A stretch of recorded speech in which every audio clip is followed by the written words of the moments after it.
G'day friends and fans, welcome to Dave Talks Stuff. In this video we are going to talk about manipulation. Primarily manipulation is a vicious tactic of female predatory behaviour.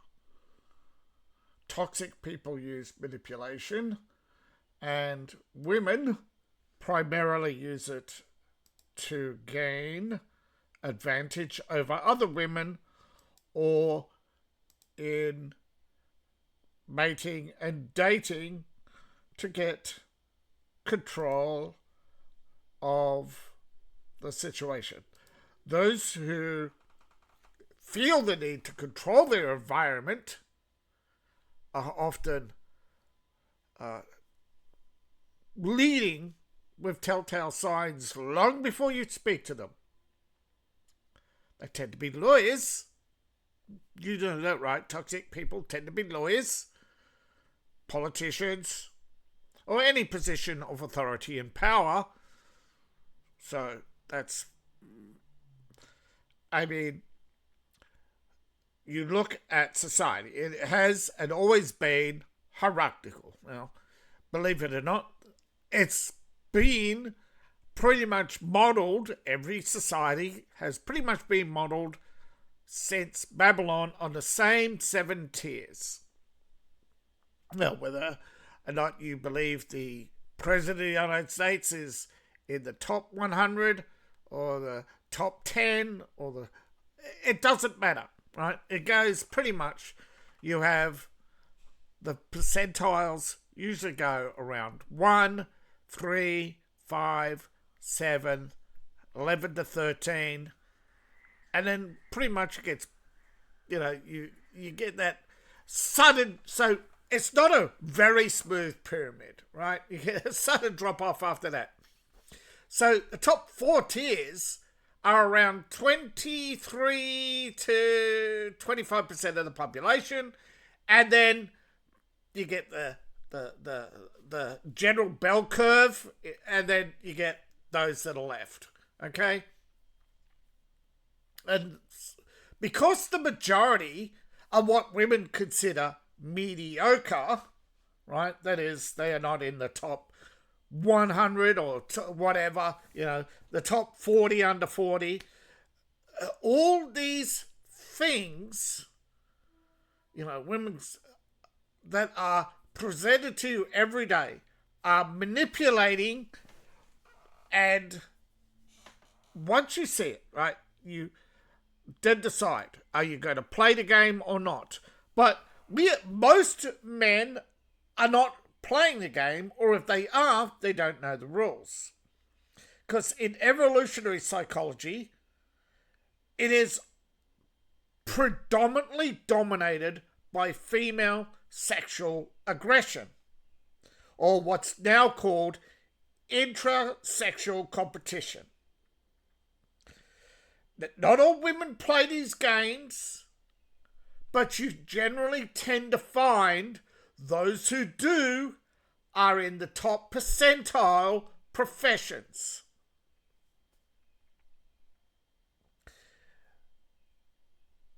Now, these tactics are designed to find a mate of similar traits. So the more manipulative someone is, the more they're going to attract a player. This is why you hear women say, I got played. Well, that means he was better at it than you. Doesn't mean that you were not a player. This is the problem. Increasingly, women want someone who isn't of equal trait. They want someone to dominate. Attraction does not work like that. Okay? You may think, I'm attracted to her eyes, her feet. No. You are coping. You are looking for similar features, yes, to you, which is often the eyes or predominantly the facial structure, right? Because you want someone who reflects you, right? This is why you often see people who look alike lasting longer than people who don't. Now, of course, people are going to point to the passport bros and say, no, that was cultural, not instinctual. I am talking about evolutionary psychology, instinctual reactions as opposed to the... now, you may think it's a social construct, but it's actually a reaction. Passport bros are a reaction to women who took themselves out of the broader dating market for the higher and saving themselves. When women talk about saving themselves for marriage, no, they're talking about saving themselves for the upper echelon. When women talk about there are no good men, no, they are talking about the fact that their options as they get older don't go up, they go down. And the problem is the toxicity rises when you are losing. Because generally, evolutionary psychology, particularly manipulation, are strategies that are generally based low risk, right? They lack physical confrontation,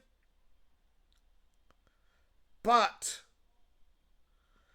the perceived rewards are higher, when in fact you are not going to produce any different result, right? Believe it or not, okay, the enjoyment levels in life don't rise as your wealth does. Wealth is see, people tend to think of wealth as either, oh, he was lucky. Bit of luck, absolutely. 1,000 people try the same thing, only a few succeed at that same thing. Why? Well, attractiveness plays a huge role rather than luck. The more attractive, the more successful. Sorry.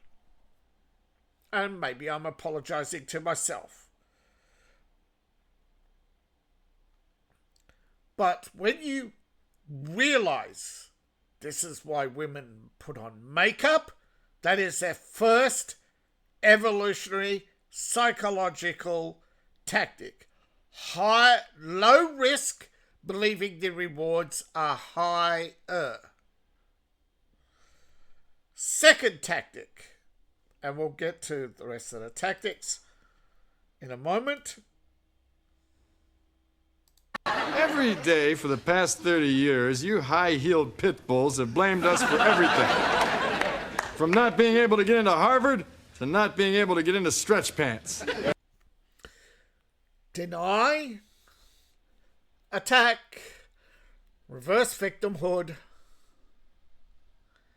and when all else fails, accuse them of being an offender. Right? So, that's their broad general reaction. Deny. Now, denial or deflection often includes, so you've got denial, deflection, projection. Often consider the source. All right? Are they wanting to entertain you, inform you, or manipulate you? Now, what is a lawyer going to do? What is a divorce lawyer from Los Angeles is going to tell you about good men? Keeps a lot of women in mediocre relationships.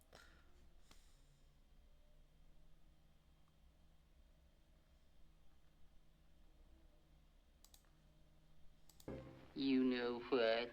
I'm happy. A myth. The myth of scarcity. As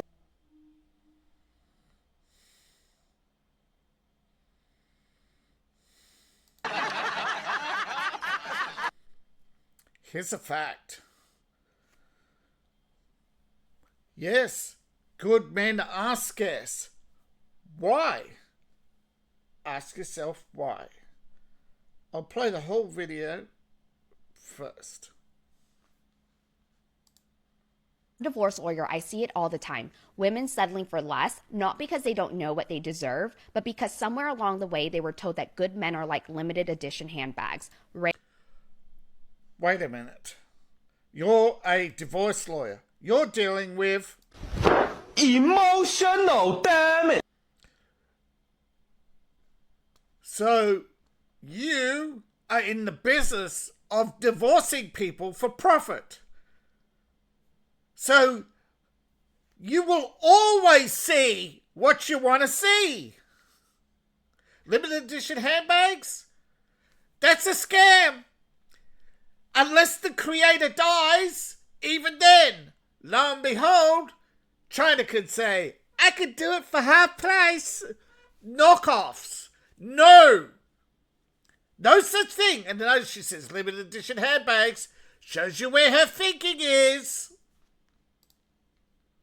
Hard to find. And In LA, knockoffs, hard to find.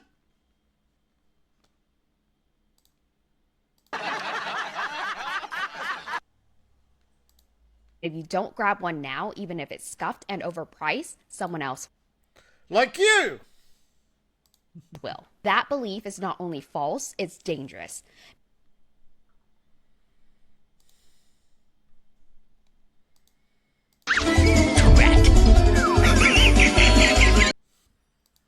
Because when you believe that there are no good men left, you start lowering your standards just to keep someone. Anyone. You stay with the guy who's emotionally lazy, the one who can't communicate unless he's cornered, the one who... So, harass, bully, divorce. Got it. That's her strategy. who treats love like a reward you have to earn. Yes, respect is something you have to earn. Thank you. Congratulations, Captain Obvious. Instead of something you're already worthy of. Worthy! Oh, you're worthy. What have you brought to the table? I'm worthy. Right. There's the predatory reaction right there.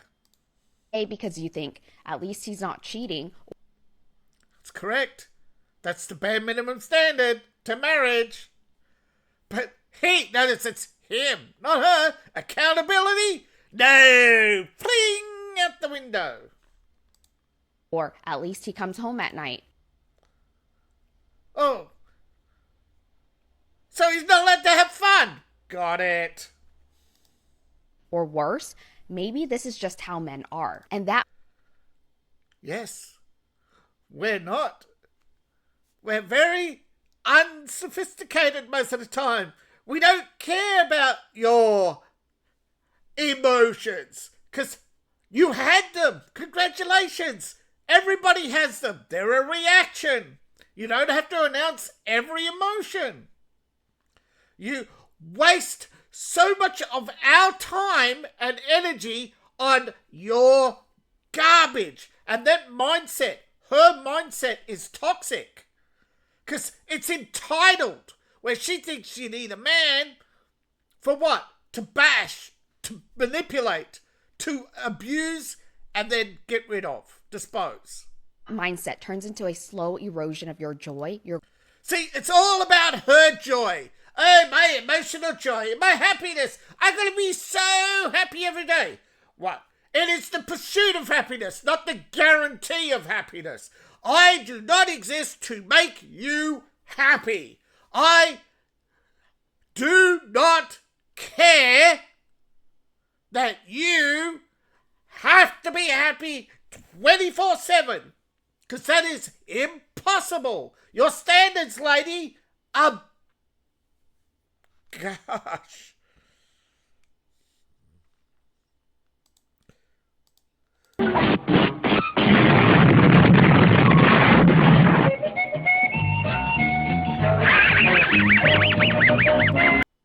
Goals, your self-respect. Scarcity. You have no self-respect. You have no respect for others. You are a glamorous shark in a feeding frenzy, trying to take as much as you can because you think it will make you happy. In the end, it does not.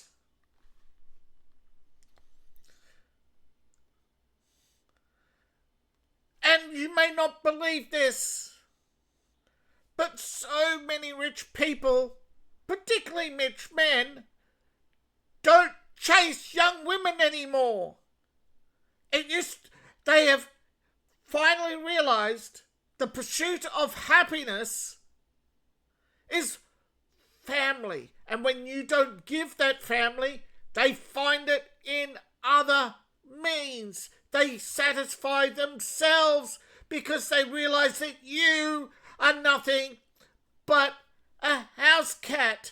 And if I can only give you kibble and the neighbour puts out fish, you will go to that neighbour every time and eventually not come back. We know you are projecting. Deny, deflect, project. Is a strategy. It's been used. See? It's a strategy used for centuries. Yes, we know women for centuries have been abusing men. It's called the Romantic era. Until then, women had no rights. Why? You were the reason why men did not give rights to women. For centuries to control women. Yes, because you cannot be trusted. To convince us that our worth is in our ability to. Yes, that's what we want. We don't want you to be a lawyer. We don't care what you want. Keep a man and not in our ability to choose the right one. And you don't. There are far too many single mothers. There are far too many abused children. There are far too many men in jail to say that women make the right choice. And why did I bring up men in jail? Because most of them come from single mothers, from fatherless homes, the lack of discipline. There are far too many women with multiple children to multiple men to say that women have self-respect. And they blame it all on the man. If you, remember this, fool me once, shame on me. That's naivety. Fool me twice, that's on you. Right? That's you. Right? You got me once? Okay. I ask you to stop. But you didn't. So if I continue, if I put up with your garbage, right, if I do not walk away, that's approval. Right? If I let you do it a third time, that's approval. Right? So still, it is shame on you. But you still won't go. There's still a minute left of this rambling rumbuckus legal pontificator. And it's why you'll see women gaslight themselves into staying. No, women do not gaslight themselves into staying. Women gaslight themselves into leaving so that lawyers like you can exploit them. We rewrite red flags into quirks. We shrink. No, you don't. You hyperbole. Immature people do this, right? To manipulate you. Everything's a disaster. They catastrophize everything. She wants you to panic. Our needs to appear easygoing. Yes, because if you overcomplicate your life, if you try to fit in everything, there are choices in life. You cannot experience everything in life. Right? You cannot have constant joy. Right? People are looking at the tiniest slither through the slit into other people's lives, and in thinking everything they see, whether it's a movie, television, How many people realize, right, that in the 1950s, TV shows shot in daytime, often or well-lit studios, giving the appearance of daytime, had many people by the mid-70s believing that Americans only worked short hours.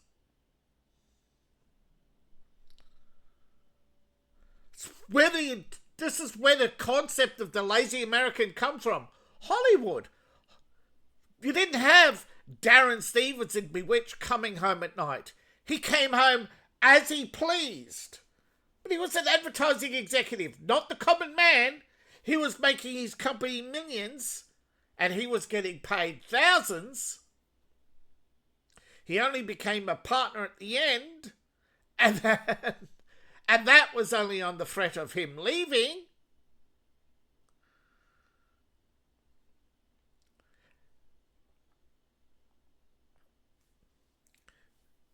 No.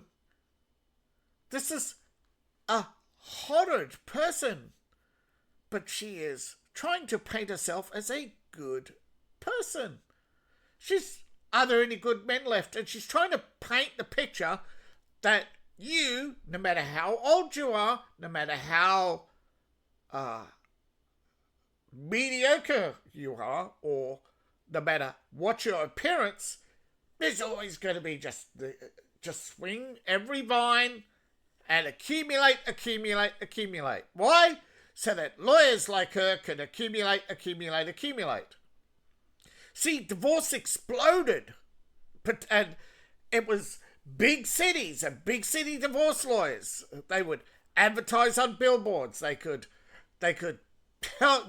gaslight you into believing that I can solve all your problems, right? And that's what she's trying to do. She's trying to manipulate you into believing that she can solve your problems. We romanticize crumbs because we're scared we'll never get the cake.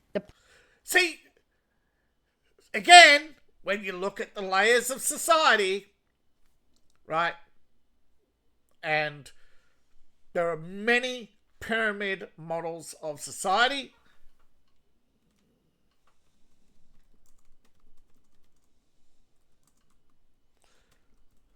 And they all pretty much mimic, the hierarchy of needs, okay?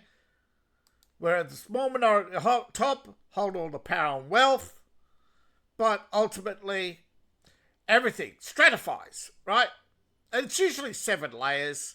It's a critique of capitalism, but you replace capitalism. You replace, you still have bankers, right? You'll still have, you replace a priest class with what? Commissars. You replace the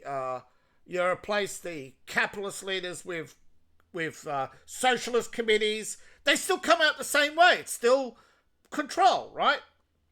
And you still have the same hierarchy of needs no matter who's there, whether it's safety or food, self-esteem,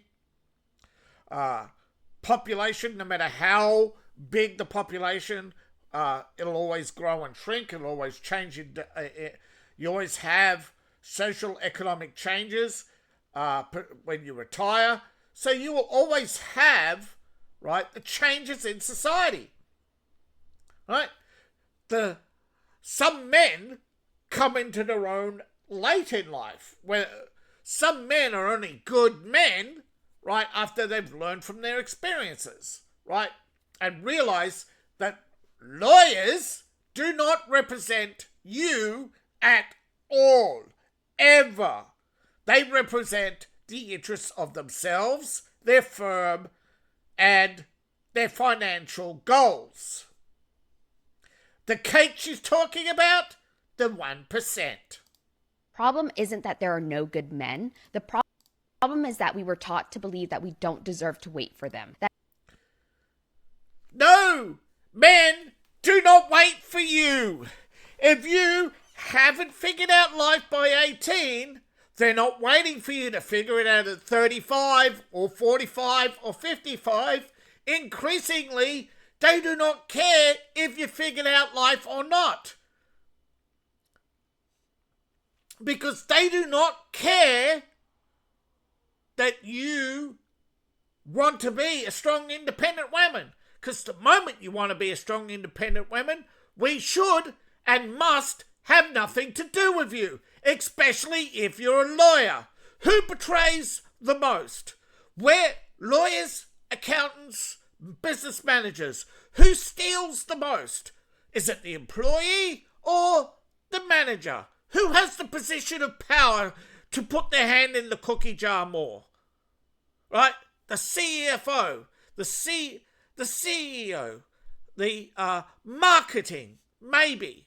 But it's usually the financial, legal, and decision makers who do the most harm to you and your family, because they are only interested in their judicial duty.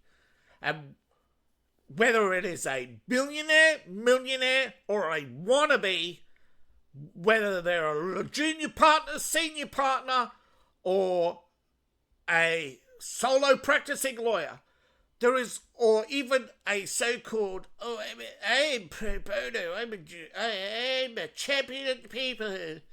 Yeah. They all want you to think that they are better than you.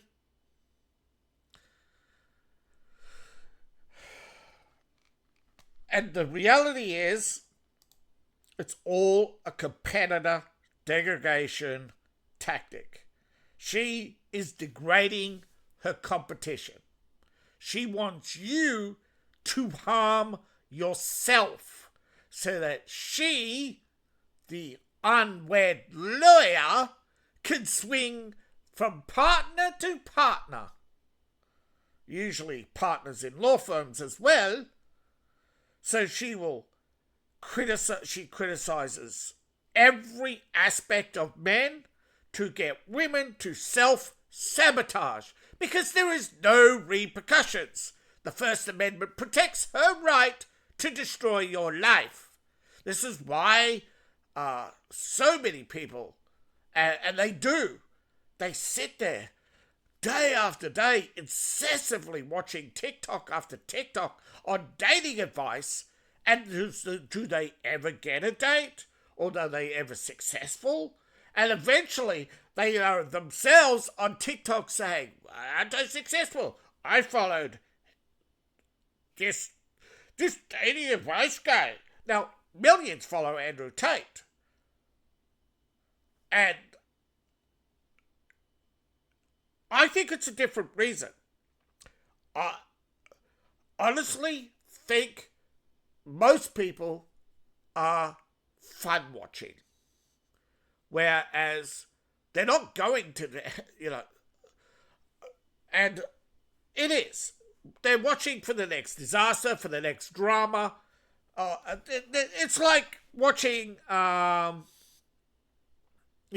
of Cards or any other TV show.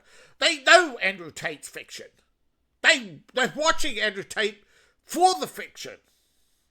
But she is manipulating the dating pool. And if you have it, and most people won't figure it out, and I don't blame you. It's not of interest to most men. But once you understand that the high levels of distress and depression in society are caused by people like her giving you bad advice, because it's free advice, and yeah, and then you have, you don't need no man. Good, you don't need our taxes. And then you look at all the people, we don't need a man. See, they're taking themselves out of the dating pool. Okay, you don't need a man? Who's going to do your plumbing?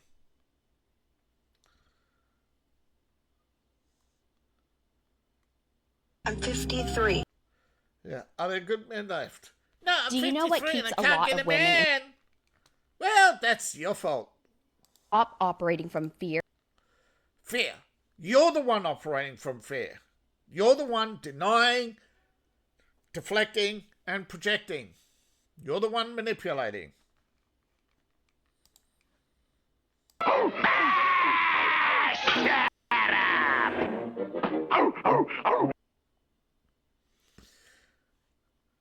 Some women have figured out that the good men are already married. So they resort to competitor manipulation. So we have so instead of degrading the competitors, right, they interfere with their competitors. There's a subtle difference. Where are all the good men that don't cheat? Where are all the good men that still respect women to understand that they don't deserve to be played with, lied to, and manipulated? Where are all the good men that want to prioritize their family, their girlfriends, and the people around them that matter? Where are all the good men that know the sacrifice of a woman when she's at home with the kids or she's making a house a home and they appreciate it? Where are all the men that are happy to go to work every single day knowing that the home and the house that they built is because they sacrificed time away from their children? Where are all the good men that are trying to balance work, a romantic relationship, their kids, trying to do all the right things and still feel like they're falling short? Where are all the good men that understand that women can be crazy, but you love them anyway?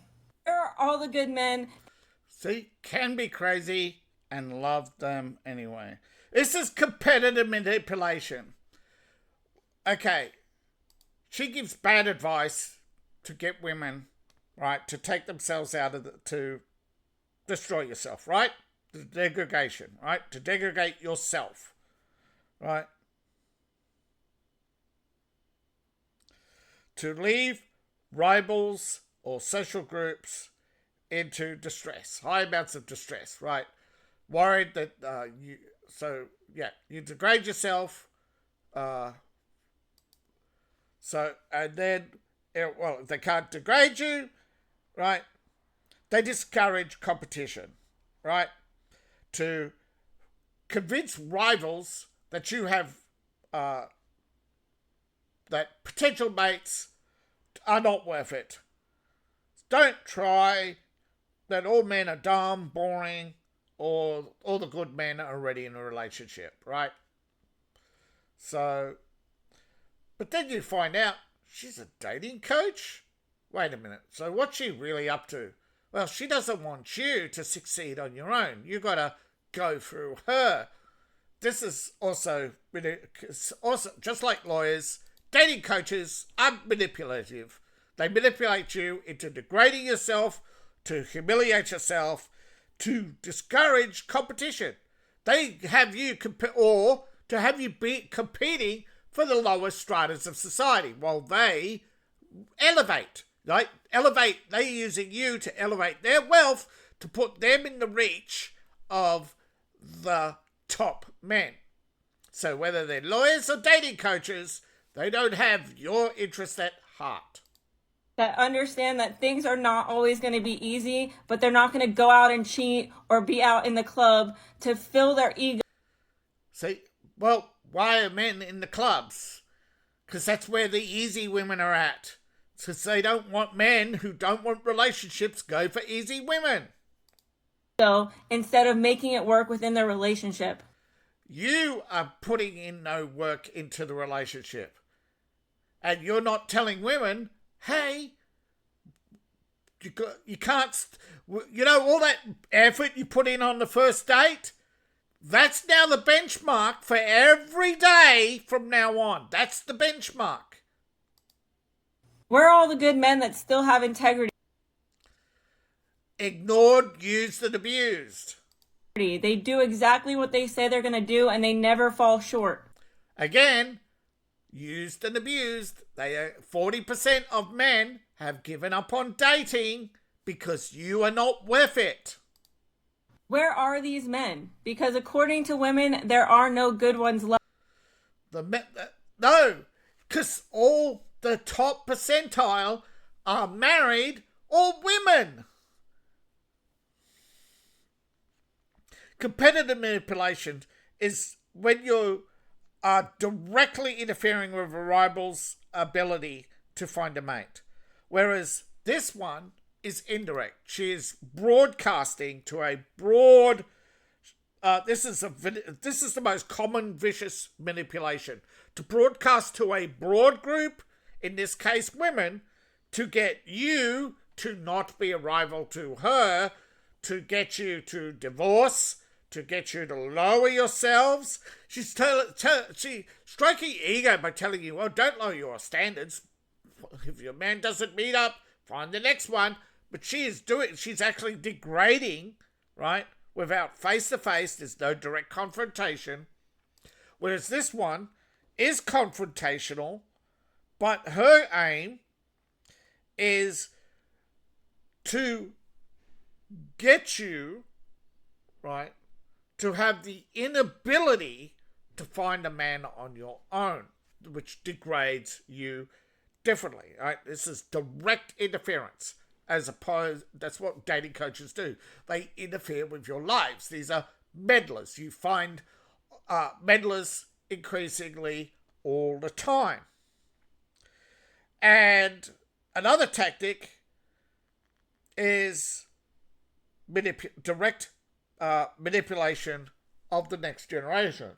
If you have it all, but you know the next generation can take it all away, so you make sure the next generation can't compete with you. So again, we are this is a broad, but this is not a direct competitor. This is an indirect competitor. This is to make sure that the next generation can't find mates, right? To keep men's attention on the current generation, like this is why and this is, of course, they claim it's to protect the children, right?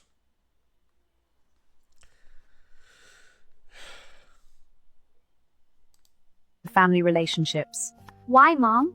On special occasions, people often say, let's visit the family and take gifts. But you must understand this. When the father is rich, the uncles become close. When the mother is rich, the aunts become affectionate. But if you are poor, no one really cares about you. In the end, a person's true support is their own financial strength.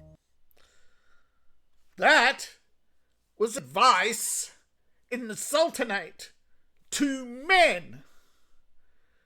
But this has been corrupted, right?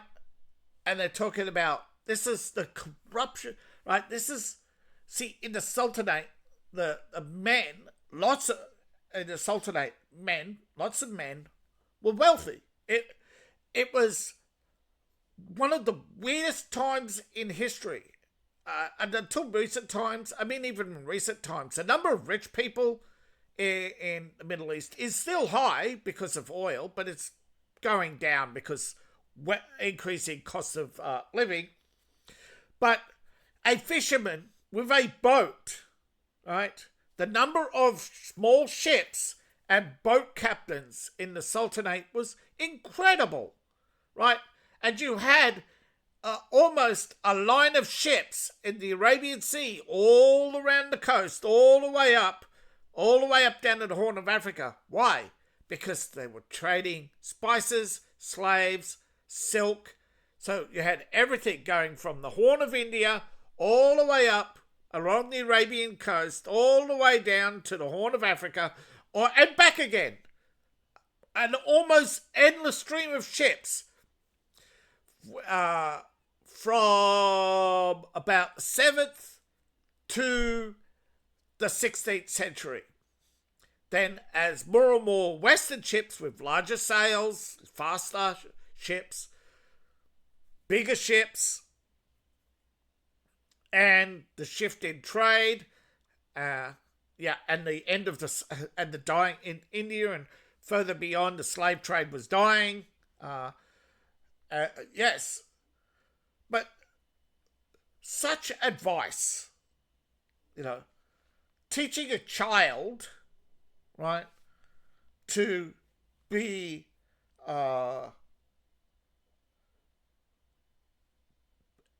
put everything into status, to worry, to not care about your family or not to invest in your family, that they'll only care about you if you're wealthy. That's not true, right? And this is why the Sultanate failed, okay? Because they become so obsessed with wealth, and then it became the accumulation of wealth. And you may not know this, but the histories of wars and violence is only well documented in the West. Now, other than China, most nations don't document or downplay the amount of violence in their history. And believe it or not, the colonialism era was putting an end. It was like Pax Roma. Rome started as a putting an end to rivalries and wars. Eventually, that failed, of course. War became a status symbol.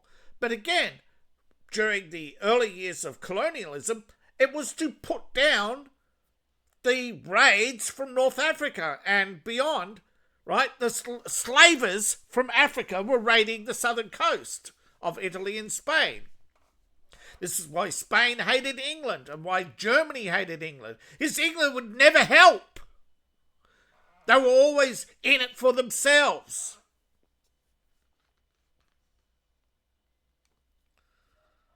Now,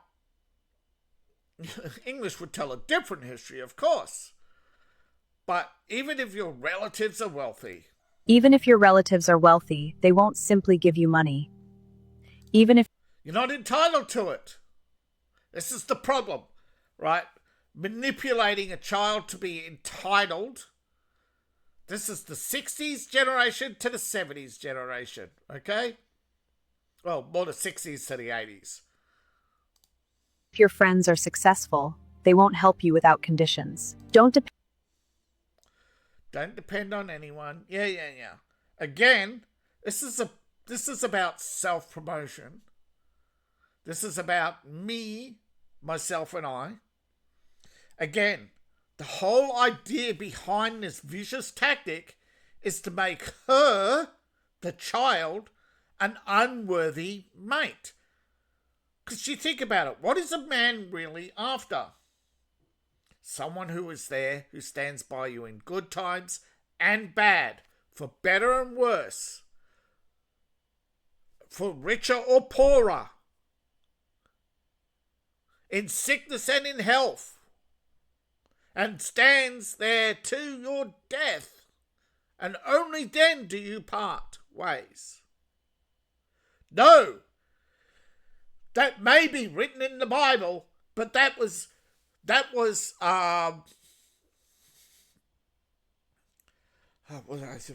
Peter or Paul. Right? He was talking not just about marriage, he was talking about the partnership. Okay, when you have a partnership, a true partnership, right? You're not equal. There is no equality. Partnership was never a promise of equity. It was a promise that I will stand by you in good times, that it's your promise to stand by your husband in good times and bad, in sickness and in health, and accept him richer or poorer, and would stay with him until death do you part.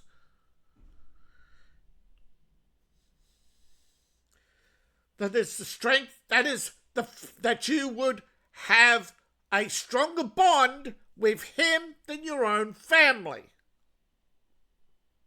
Here she's telling you not to have any bonds, not to depend on anybody, to give nobody anything, because she claims, yes, here it is, however, without conditions. Tell me, what wife marries a man without conditions? Point to any woman who will go with a man no matter what. And I will tell you, that ship sailed in the 1960s.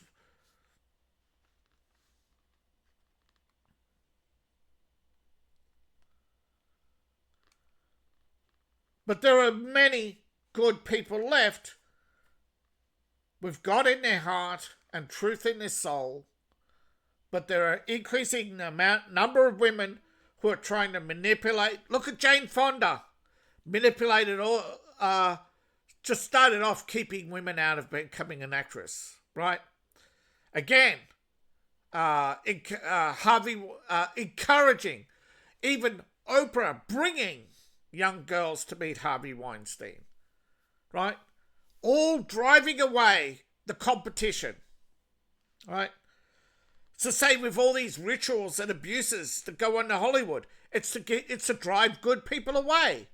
It's all mate manipulation to make sure that a potential mate attention, right, to be focused and controlled on you. She's making her daughter unworthy of other young men. Why? Probably because she's a single mother. Manipulation tactics, whether it's In bad times. matured. In bad. Family stands with you in good. I understand. Family stands with the money. The only person. The money in your account. Materialism. Materialism. That is, yes. That is the driving motivation of many a feminist.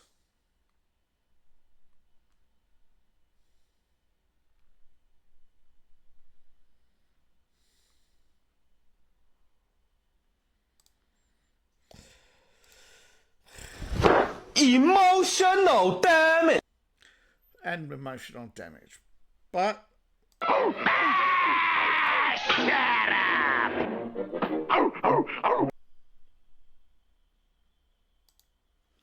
increasingly, manipulation is simply this.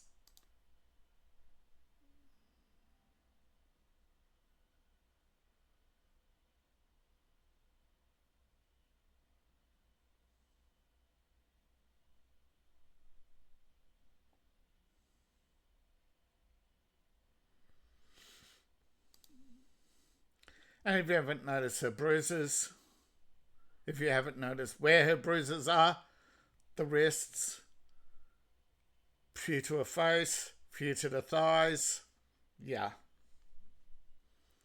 If you haven't realised it, yeah.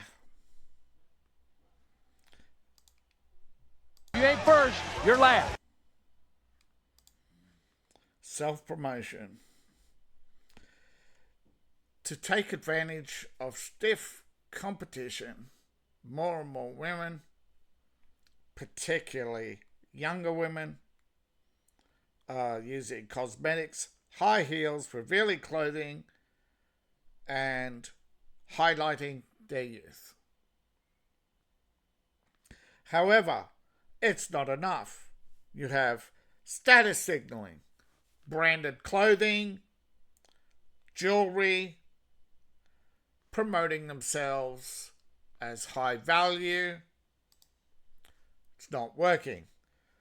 So the third, and which most people won't talk about, is the promiscuous factor.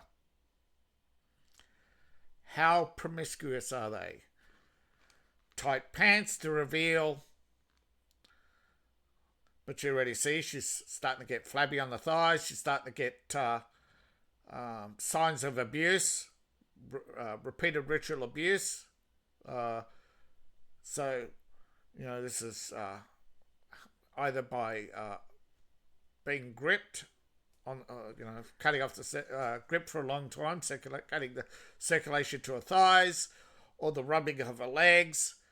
Can be, but with the wrists, with the the cheeks and the face. She's been face down in many a pillow. She's been crying herself tonight. You can see she has a sad face. You see with the way her muscles, right? She is repeatedly unhappy. Yeah, women self-promotion, right? It's a vicious tactic, but it's still a vicious tactic when they are trying to deceive you into believing that they're younger than they are through makeup, that they are higher value through ludicrous brands, right? The use of branding. They're trying to manipulate, believing their high fertility by highlighting their reproductive organs. Now, some, of course, will status virtue signal, where, with high value clothes, obsessions with high value handbags, obsessions with jewelry. Jewelry and makeup, hairstyles, common in the older generations. Let's see.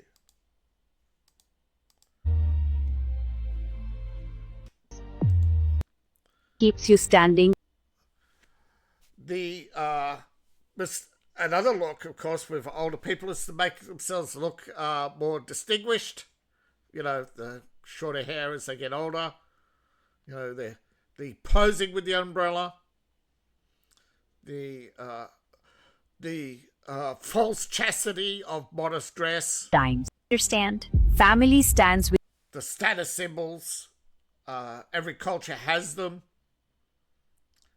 So you have the false virtue of religion, the false virtue of status symbols in society, this false virtue of maturity with the cutting of the hair, the makeup. I know it's CGI, but still, these are all symbols of falsehoods, right?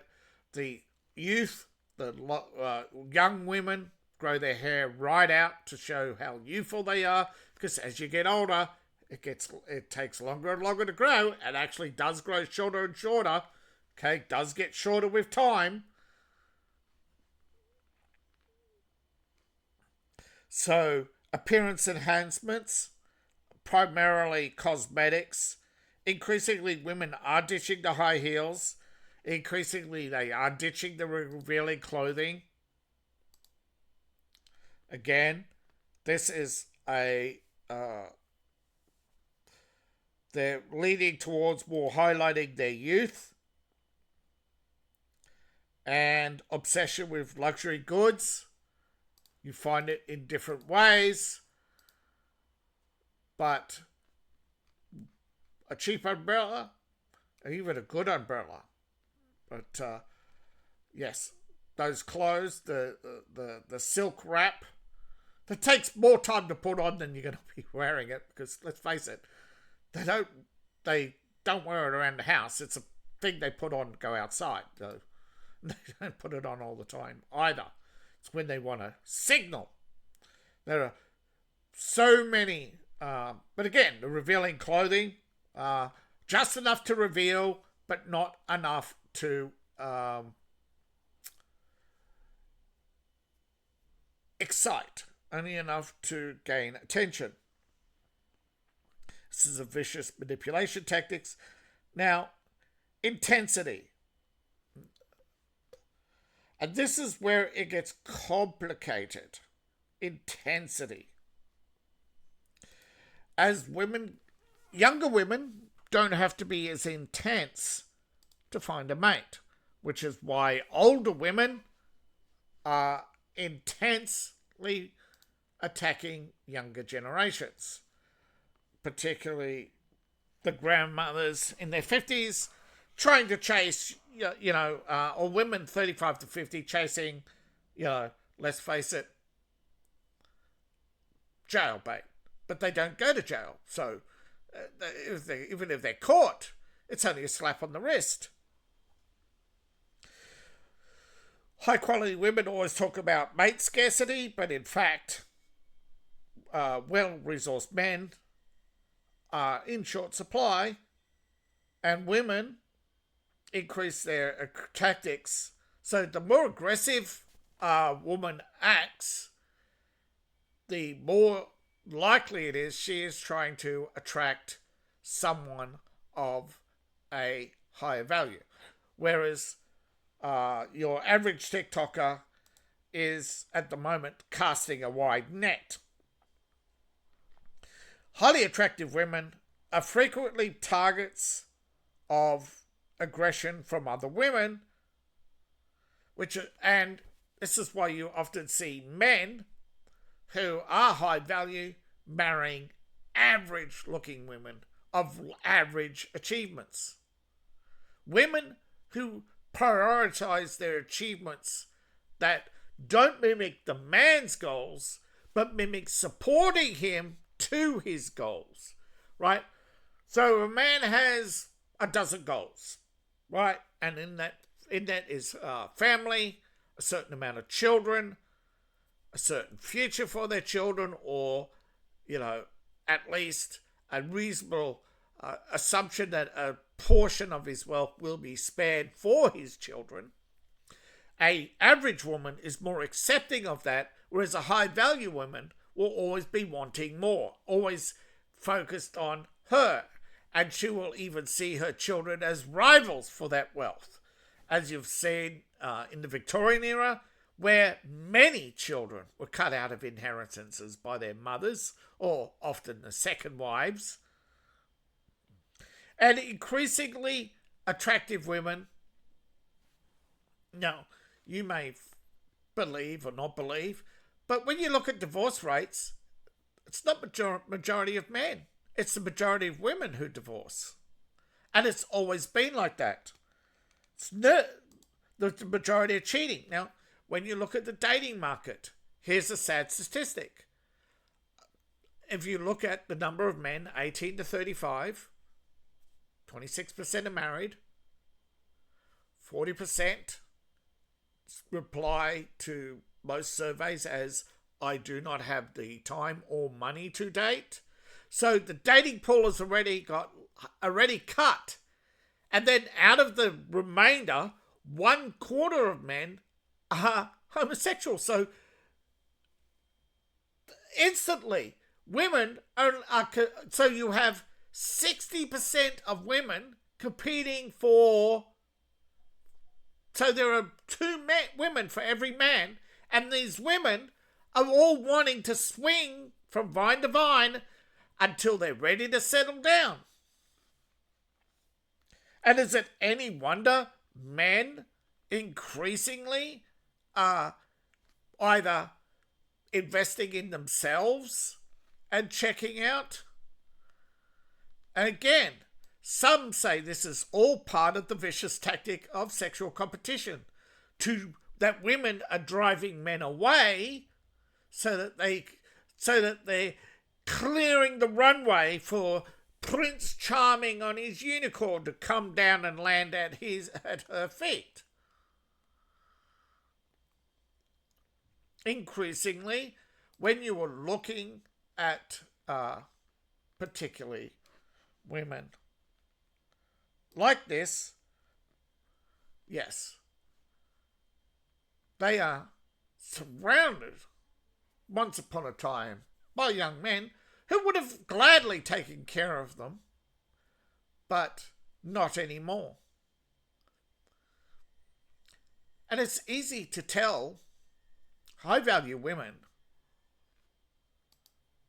from expensive women.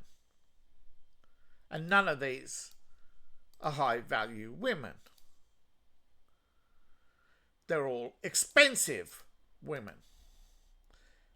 Expensive women rush you to a relationship, don't tell you about themselves, they expect you to ask. They demand respect, not give it. They don't align with your goals. They want you to align with theirs. How many still have men on their speed dial after the first date? How many men have prior relationships still on their phone and social media? How many of them have their DMs open on Instagram? How many have a secret social media account? See, if we were truly in a patriarchy, it'd be so easy to divorce a woman. Hey, Your Honor, she's got a secret social media account. Get her out of here. Do not pass go. Do not collect $200. That's it, man. We're not in a patriarchy. We never were. But maybe one day we will be. Because the more men go their own way, Weimar Republic solutions will evolve and develop themselves. I know it's a controversial term, but it basically means in extreme times, we still find solutions, okay? We don't give up, right? When things are collapsing, like the Weimar Republic, we still try to find solutions. We see what happened in the Weimar Republic, right? Women turned to prostitution, single mothers produced gay boys. It is ever increasing though. Men go their own way. Now men don't. Obviously, the Weimar Republic, men didn't always make the best choices either, but we still tried to find solutions, right? And men are increasingly turning to. Men would rather go fishing on the weekend than put up. Men don't want to go dancing every weekend. And women, they will do that. They expect you to turn off and on for them. But they will never do the same for you. That is why so many men are checking out. And of course, it's not just the shaming and blaming tactics of women that is the problem. But these are the most common manipulations and the most common tactics of women. And when they can't use them in relationships, they use them in the workplace. So thank you for watching. Please like, share, and subscribe. Please support the channel. You support me on Ko-Fi, Patreon, buy my books, buy my merch. I appreciate each and every one of you. See you in the next video, and bye for now.